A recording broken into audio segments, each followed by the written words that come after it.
Welcome to the Hearts Entwined podcast. In this podcast, we'll be having discussions around the secrets which attract lasting, healthy, fulfilling relationships, creating a healthy mindset, and what women should know and understand about men. Introducing your host, Lyn Smith, the Queen of Hearts, relationship expert, trainer, speaker, and best-selling author of the Cupid's Bow technique. Lyn's mission is to have a positive impact in reducing divorce, domestic violence, and suicide. Welcome to the Hearts Entwined podcast. This is your host, Lyn Smith, the Queen of Hearts. And today, listeners, I've got a really exciting guest. Her name is Carrie Severson, and she is the author of Unapologetically Enough, which is a great title. I love it. And that's what we're going to be talking about today, how to feel unapologetically enough. So welcome, Carrie. Thanks for having me. You're very welcome. So, Carrie, first of all, would you tell the audience why you are writing about this particular topic? You know, what got you interested in it? What's led to you being on that journey? Yeah. So I'm an entrepreneur, and my first business was a nonprofit. It was a bullying solutions organization for young girls. I started that in Arizona in 2011.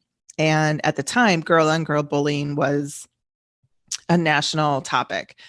My little organization caught on fire and sort of was catapulted to the national media spotlight. And I took off running at a pace I had never experienced before. There was so much demand. And a couple of years into it, I really burned out.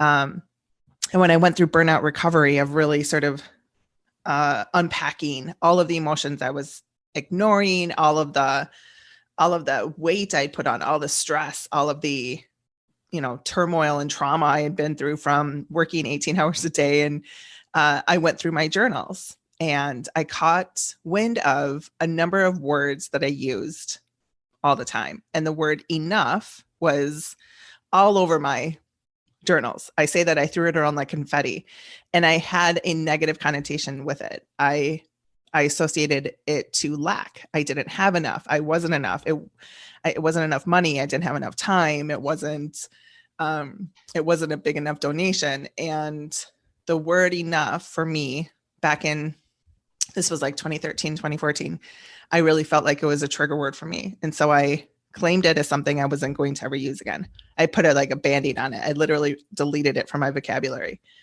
So I went through life writing about my burnout experience, writing about my love life, writing about how I was reshaping my idea of success and how I was reshaping my idea of self-love. And I found this beautiful editor, Danielle, who had a lot of New York experience working with big authors. And she hated the title of my book at the time. At the time, it was called Flirting with Burnout or something. So, she, in her notes back to me one time, she was like, Carrie, the title of your book is called Unapologetically Enough. You just have to accept it. And the word enough 8 years later was still a trigger for me. So here I am putting this beautiful book together, putting all this knowledge I have about what it feels like to love myself so deeply, what it feels like to move myself out of burnout, out of trauma, out of stress, and into as much balance as I can, and oneness and stillness with myself. And the term enough was still a trigger. So I called up one of my coaches, and I'm like, I need help reformatting the concept of enough, because I believe in this title. I had an immediate reaction. Like angel bumps were all over my body. I was crying. I was like curled up on the couch. That's my yes, this is a sign from God. This is it. Yeah, absolutely. Yeah, I'm sure. Yeah. So my coach, she was like, I want you to look up synonyms for enough. And I did. And it meant abundant. It meant satisfied. It meant so much that it's always meant, but I never saw it. And so when I really kind of felt into it, I was like, you know what? That's exactly what I've been through. I've had to learn how to love myself fully, abundantly, to the point where I am so peacefully satisfied at my core, unapologetically. So that is a It actually, I love the title. Yeah. It took me 8 years to really step into it, though. Wow. That's a phenomenal journey. And I loved how you sort of mentioned it's not just about self-love, Right.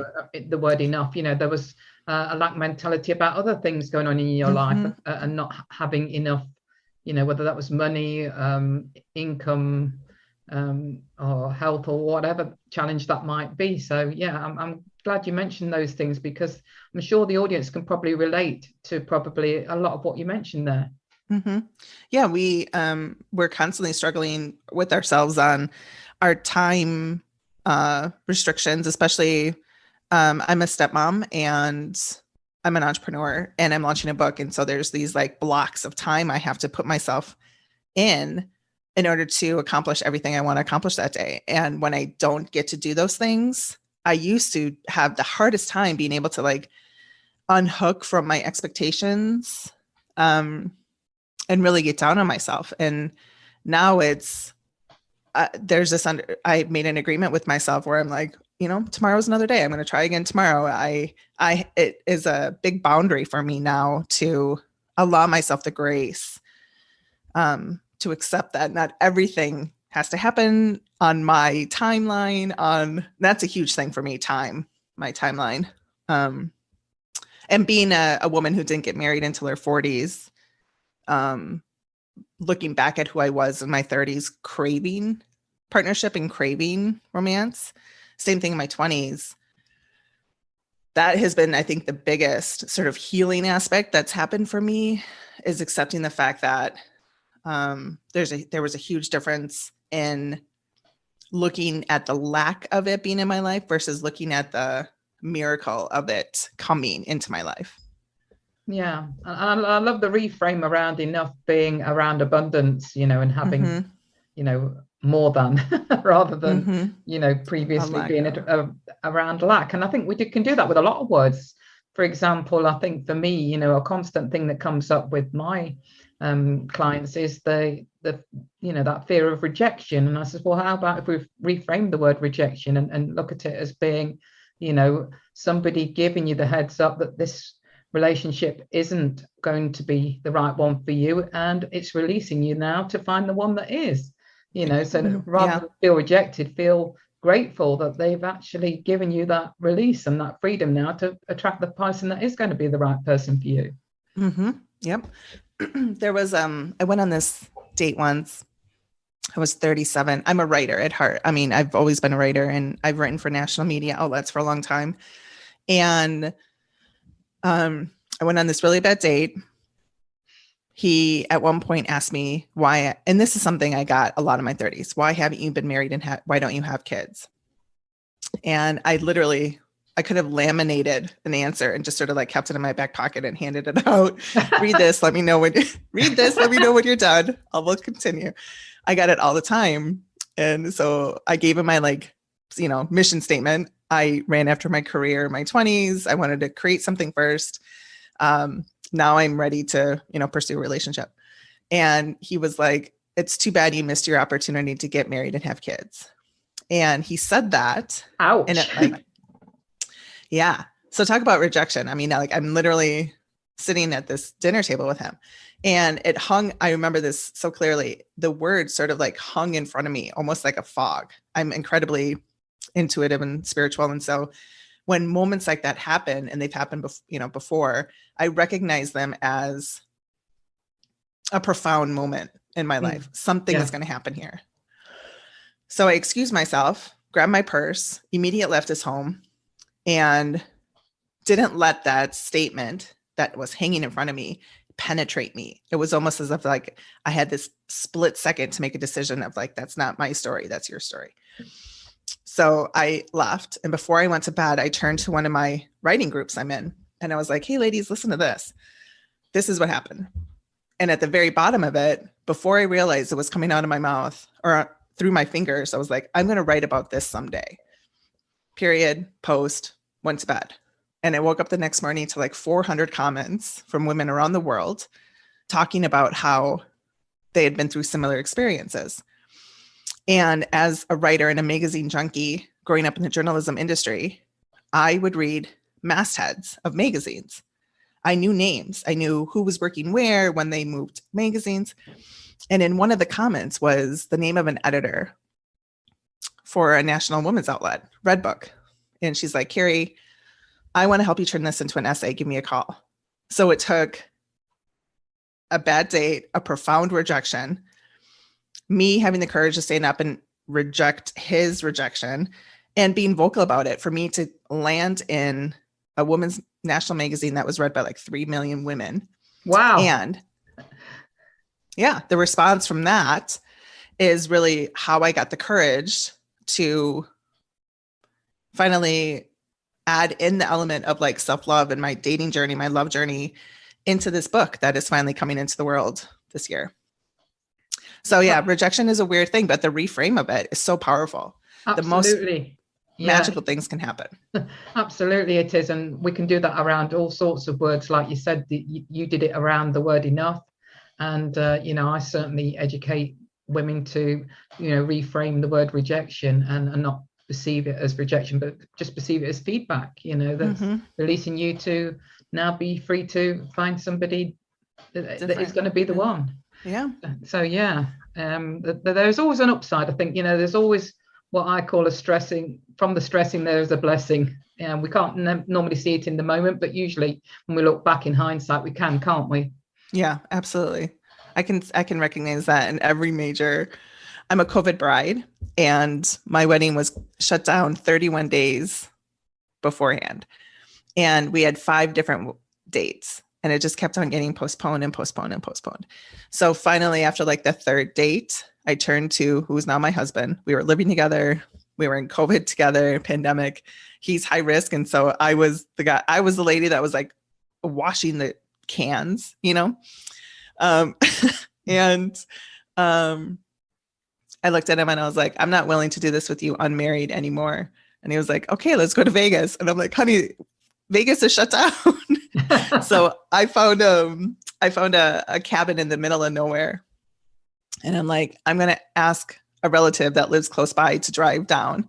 We're going to have him ordained on the internet. We're going to stand outside on a patio and we're just going to do this. So we had a Zoom ceremony. And I wore a dress I found on some website for $100, gold sequence, which is actually why the term enough on my cover is the way it is because that's what I got married in. And almost 2 years later, we had a reception. And in the hindsight, my dad got to walk me down the aisle twice. I got to say vows with my husband twice. I got to wear 2 different wedding dresses. I got to have 2 different bouquets. And that didn't actually, I mean, how blessed am I that I got to experience that twice? Love it. Yeah. And it just goes to show that we can always reframe, any sort of challenge or any sort of word to ensure that, we can let it go in the moment. We can get to a stage, can't we, when we've been on our personal development or self-help journey where we can look at any sort of phrase or situation and just think, you know what, regardless of how challenging this is at the minute, perhaps I just need to think, well, how interesting, what am I learning from this, rather than be reactive to it. It took me a long time to get to that point.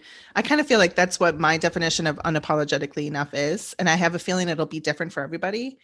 But for me, it is the stillness that I'm able to find within myself. And in those moments, the feeling I have about my life and about my, what I've manifested, like when I can find the peace and I allow my fight or flight to cease, to like calm down, and it's just me and my body and my thoughts and my breath. I'm living the life I always wanted to live. I'm living what I've always wanted to manifest. And I did that, so.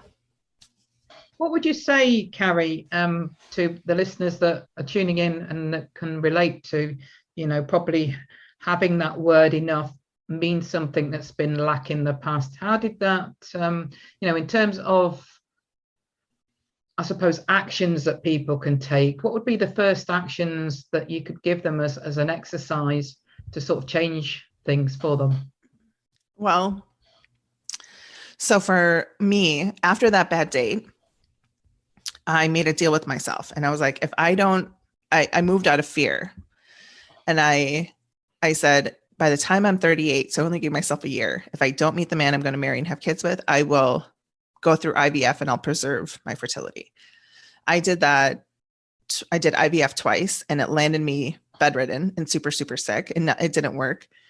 And so a year and a half after that bad experience that landed beautifully and changed my life, I had nothing but I was so much inflammation was running through my body. I was in so much pain. It was my thoughts. That's all I could really do. And so my actions, what I learned while being bedridden, just allowing my body to heal, was that everything I had ever done in the past, the like private Pilates sessions, the hair, the nails and the toes, the extra bagel or a more expensive bottle of wine, everything that I indulged in and did for myself were acts of self-care that were trying to move me into a different state of being so that I could feel something different about myself.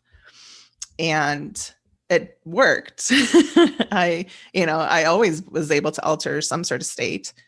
But I think the state I was ultimately looking for was self-love. I wanted to find that level of oneness. And all of the acts of self-care I didn't help me get to that point, because we are love now in this moment, always. We were born that way. I agree right? with that. Yeah. So for me, it was looking at, it was less about, well, that's not true. So to start with, I actually created what I call soul quests. I write about this in the book. And have exercises. I created 1-page contracts with different elements of myself. And so I called my heart, my CHO, Chief Heart Officer. And I made an agreement, like 90-day contract with my CHO, that me, Carrie, as the CEO of my life, were giving all acts of romance and love over to my CHO. And my agreement with my heart was that I was going to sit in meditation or in stillness for like 5 minutes a day and just listen to it, try to tune into it. I gave my CHO the like freedom to sort of give me ideas on what should I do for myself? How should I behave today? What should I try on today? And I let myself get creative, bold, imaginatory. Like I really let myself sort of find my edges, sit in my edges, go outside my edges sometimes, come back in. And it really did start to shift a lot about how I approached romance and how I approached love. It was very cool. I love that exercise. I've not heard of that before, but I love what you just described. And I think it's an exercise that anybody listening could actually give a try and experiment with, and think of their own empowering questions they could ask their CHO. Yeah. Or whatever name they like to call their heart. Yeah. That was something I did. It was easier for me to do that with like, I did it with my money. So I called my money my CFO, and it was very easy to do it with things like that. Like, how can I save? What should I spend? What should I invest in? What should I offer? Like it was very easy to do with that. When it came to, and it's super easy to do for my health, for my spiritual well-being. When it came to my heart, it was harder because I had put such a big wall up around it. And it was like, in order to acknowledge that had to come down, I had to unpack that and let myself be free. There were moments, and I did a 90-day contract at first. And so there were moments that like when I sat in meditation and I really felt into it, a lot of the messages I got were like, sit on a bench in a park and watch the clouds and just feel yourself being loved. Like, just allow yourself to feel free, allow yourself to feel sexy, allow yourself to feel feminine, in the simplest of acts. Yeah. At one with nature sort of thing. Yeah. Yeah. Yeah. Feeling the breeze on my skin and hearing that, it was a very healing experience for me, actually. I find I do that a lot. I literally love to feel the breeze on my skin because it feels like the universe is blessing or kissing me in those moments and giving me signs, and that feeling of I am loved regardless of who is or isn't in my life currently. Yep. So I did that, and at the end of 2017, and I met my husband, I think 3 days after that 90-day window ended. But this is after years of trying to figure out what I wanted, what I really wanted, and but yeah, it took that exercise, I think, really calm in, because I let myself feel love, for the self-love, deep self-love, like at a cellular level. For me, I would sit on the bench. I was next to a lake. I would feel the breeze. I'd watch the clouds. I'd listen to the birds. But I would imagine the sunlight coming like down through my head and literally sort of scanning my body, and like imagining all my cells were champagne bubbles and there were sparkles running through my body. And it made me feel light. It made me feel safe. It made me feel seen and protected. It was a very beautiful feeling, actually. Yeah, it sounds like it, and I can relate to it because I've had similar, sort of experiences myself, and felt the same sensations. And I think for the benefit of the audience that not had any experience of what a meditative state is or what meditation is, it doesn't necessarily have to be complicated. It can just be about being still and just feeling at one with yourself and nature, can't it? Mm-hmm. Yep. My husband and I, when we get out of balance, the first thing we both recognize is that we have to put down work, and we have to go into a river. We have to find a stream. We have to find the clouds. We have to feel the breeze again, because we live in the desert. And it is, it impacts us both. He is a water baby. He has to have water. So it's ironic we live in the desert. But when we get out of balance, or when something in our life, our work is a little sticky, excuse me, the first thing we'll say is we have to get out in nature. And, I can relate to that because I'm a water baby too. And, I love to experience anything to do with water, so I love to swim. I love to have a bath. I love to have a shower. And I always feel like it's my fountain of youth, so while I'm showering, I'm imagining all my cells in my body rejuvenating and, getting to my optimum health and fitness whilst the water is, covering me. And it just feels great. I just, as I say, refer to it as my fountain of youth. And I do get compliments because I'm 62, and a lot of people would never guess that I'm that age because they always think I look a lot younger. So I feel it works. There you go. I just started taking cold showers because I'm interested in the research behind what it does for us. And I have like prayers I say in the shower, because I do feel that way. Like water is a spiritual component. It is a manifester. And so I do my prayers. I do my my daily sort of requests from the universe, typically in the shower. But because it's cold, I'm in there for like 3 minutes max. I feel so rejuvenated. I feel so great afterwards. I wish I would have done that years ago, but I'm excited I took the plunge and I'm doing it now. I'm not that brave to have cold showers, I have to say. I do like my hot showers.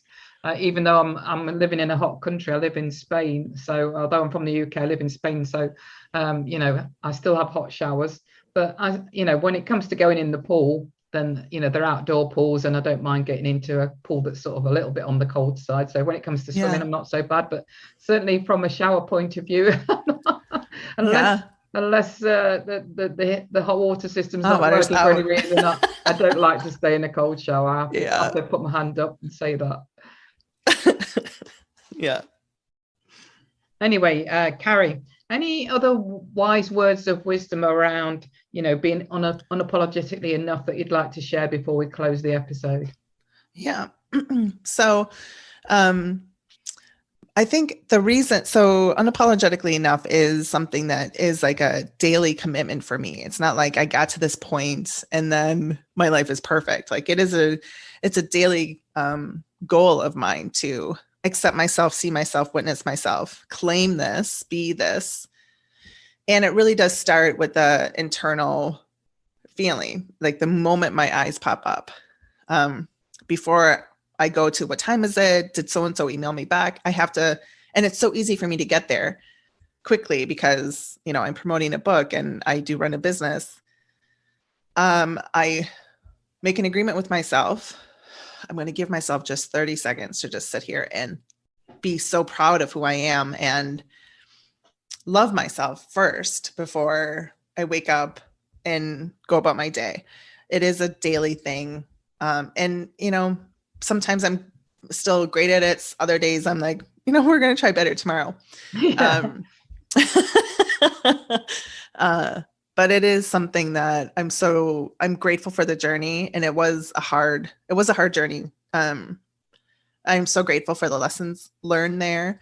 And I imagine if your listeners have a very similar experience where they might be feeling not enough in more than one space of their life.